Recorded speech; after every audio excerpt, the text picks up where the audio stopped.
ಯುದ್ಧ ಶುರುವಾಗ್ತಾ ಇದ್ದಂತೆ ಹರ್ಮೋಸ್ ಜಲಸಂಧಿ ಬಂದ್. ಇರಾನ್ ನಡೆಯಿಂದ ಕಚ್ಚಾ ತೈಲ ಪೂರೈಕೆಯಲ್ಲಿ ವ್ಯತ್ಯಯ, ತೈಲ ಬೆಲೆಯಲ್ಲಿ ಭಾರೀ ಪ್ರಮಾಣದಲ್ಲಿ ಏರಿಕೆಯಾಗುವ ಭೀತಿ.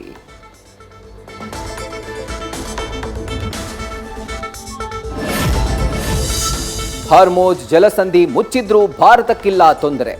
60ರಿಂದ 74 ದಿನಗಳವರೆಗೂ ತೈಲ ದಾಸ್ತಾನು ಇರೋದ್ರಿಂದ ಸೇಫ್. ಕೇಂದ್ರ ಪೆಟ್ರೋಲಿಯಂ ಖಾತೆ ಸಚಿವರಿಂದ ಮಾಹಿತಿ.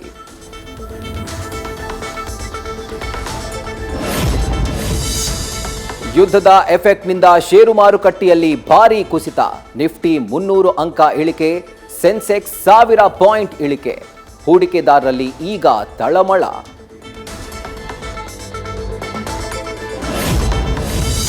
ಖಮೇನಿ ಹತ್ಯೆಗೆ ಪ್ರತೀಕಾರ ತೀರಿಸಿಕೊಳ್ಳಲು ಇರಾನ್ನಿಂದ ಪ್ರತಿದಾಳಿ. ಅಮೆರಿಕ ವಾಯುನೆಲೆಗಳನ್ನು ಟಾರ್ಗೆಟ್ ಮಾಡಿ ಅಟ್ಯಾಕ್. ಕೌಂಟರ್ ಕೊಡಲು ಮತ್ತೆ ತೆಹರಾನ್ ಮೇಲೆ ದಾಳಿ ನಡೆಸಿದ ಅಮೆರಿಕ ಇಸ್ರೇಲ್ ಜಂಟಿ ಪಡೆ.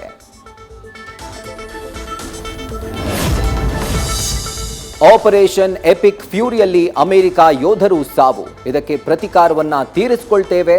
ಇರಾನ್ ಸೇನೆ ಶರಣಾದ್ರೆ ಜೀವದಾನ, ಇಲ್ದಿದ್ರೆ ಮರಣ. ಖಡಕ್ ಎಚ್ಚರಿಕೆ ನೀಡಿದ ಅಮೆರಿಕ ಅಧ್ಯಕ್ಷ.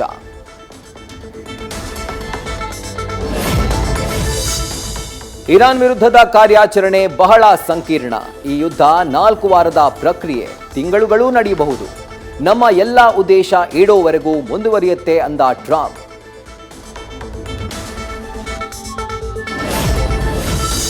ಇವತ್ತು ಇರಾನ್ನಿಂದ ಮುಂದುವರೆದ ಪ್ರತೀಕಾರದ ದಾಳಿ. ದುಬೈ, ಶಾರ್ಜಾ, ಬಹರೇನ್ ಮೇಲೆ ಮಿಸೈಲ್ ಅಟ್ಯಾಕ್. ಬಹರೇನ್ನಲ್ಲಿ ಹೊತ್ತಿ ಉರಿದ ಕಟ್ಟಡಗಳು, ರಸ್ತೆಗಳು.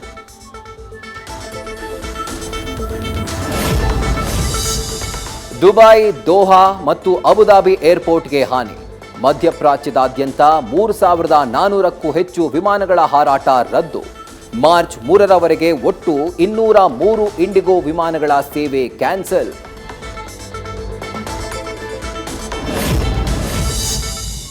ಇರಾನ್ನಲ್ಲಿ ಸಂಕಷ್ಟದಲ್ಲಿ ಸಿಲುಕಿದ 3000 ಭಾರತೀಯ ವಿದ್ಯಾರ್ಥಿಗಳು. ಯುದ್ಧದ ಪರಿಸ್ಥಿತಿಯಲ್ಲಿ ಇರಾನ್ನಲ್ಲಿ ಇರಲು ಸಾಧ್ಯವಿಲ್ಲ. ತಮ್ಮನ್ನ ಆದಷ್ಟು ಬೇಗ ಭಾರತಕ್ಕೆ ಕರೆಸಿಕೊಳ್ಳಿ ಎಂದು ಪ್ರಧಾನಿ ಮೋದಿಗೆ ಪತ್ರ.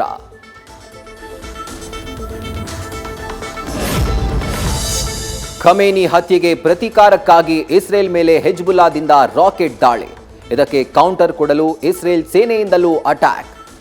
ಲೆಬನಾನ್ ಗಡಿಯಲ್ಲಿರೋ 50 ಗ್ರಾಮಗಳನ್ನು ಖಾಲಿ ಮಾಡಿಸುವಂತೆ ಎಚ್ಚರಿಕೆ.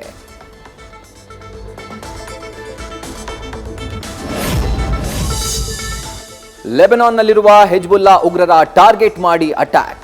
ಇಸ್ರೇಲ್ ದಾಳಿಯಲ್ಲಿ 31 ಜನರ ಸಾವು, 149 ಮಂದಿಗೆ ಗಾಯ. ಉಗ್ರರ ನೆಲೆಗಳನ್ನಷ್ಟೇ ಟಾರ್ಗೆಟ್ ಮಾಡಿದ್ದೇವೆ ಎಂದ ಇಸ್ರೇಲ್.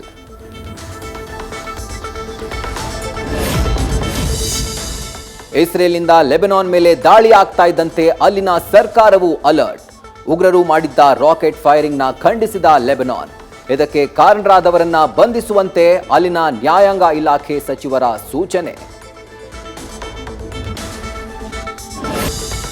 ಇಸ್ರೇಲ್ ಪ್ರಧಾನಿಗೆ ಕರೆ ಮಾಡಿ ಪ್ರಧಾನಿ ಮೋದಿ ಮಾತು. ಯುದ್ಧವನ್ನ ಬೇಗ ಮುಕ್ತಾಯಗೊಳಿಸುವಂತೆಯೂ ಒತ್ತಾಯ.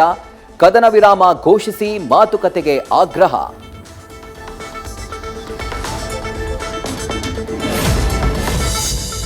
ಹಲವು ದೇಶಗಳಿಂದ ಶಾಂತಿ ಸಂಧಾನಕ್ಕೆ ಕೇಳಿ ಬರ್ತಿರುವ ಒತ್ತಾಯ. ಖಮೇನಿ ಹತ್ಯೆ ಮಾಡಿದ್ದೀರಿ, ಮಾತುಕತೆಯ ಪ್ರಶ್ನೆಯೇ ಇಲ್ಲ. ನಾವು ಸಂಧಾನಕ್ಕೆ ಒಪ್ಪೋದಿಲ್ಲ ಅಂತ ಹೇಳಿದ ಇರಾನ್ ಸೇನೆ.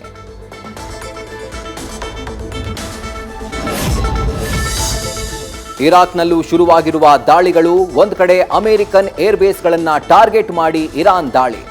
ಮತ್ತೊಂದೆಡೆ ಇರಾಕ್ನಲ್ಲಿರೋ ಕಟೇಬ್ ಹೆಜ್ಬುಲ್ಲಾ ಸಂಘಟನೆ ಸದಸ್ಯರನ್ನ ಟಾರ್ಗೆಟ್ ಮಾಡಿ ಇಸ್ರೇಲ್ನಿಂದಲೂ ಅಟ್ಯಾಕ್.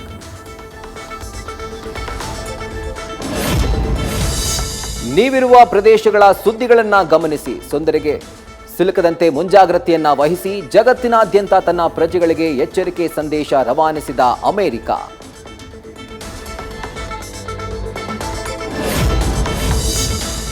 ಬ್ರಿಟನ್ನ ರಾಯಲ್ ಏರ್ಫೋರ್ಸ್ ಬೇಸ್ ಮೇಲೂ ನಡೆದ ದಾಳಿ. ಸಿಪ್ರಸ್ನ ಅಕ್ರೋಟಿಯರ್ನಲ್ಲಿರುವಂತಹ ವಾಯುನೆಲೆ ಮೇಲೆ ಡ್ರೋನ್ ಅಟ್ಯಾಕ್. ಯಾವುದೇ ಸಾವು ಸಂಭವಿಸಿಲ್ಲ ಅಂತ ಬ್ರಿಟನ್ ರಕ್ಷಣಾ ಸಚಿವಾಲಯ ಮಾಹಿತಿ.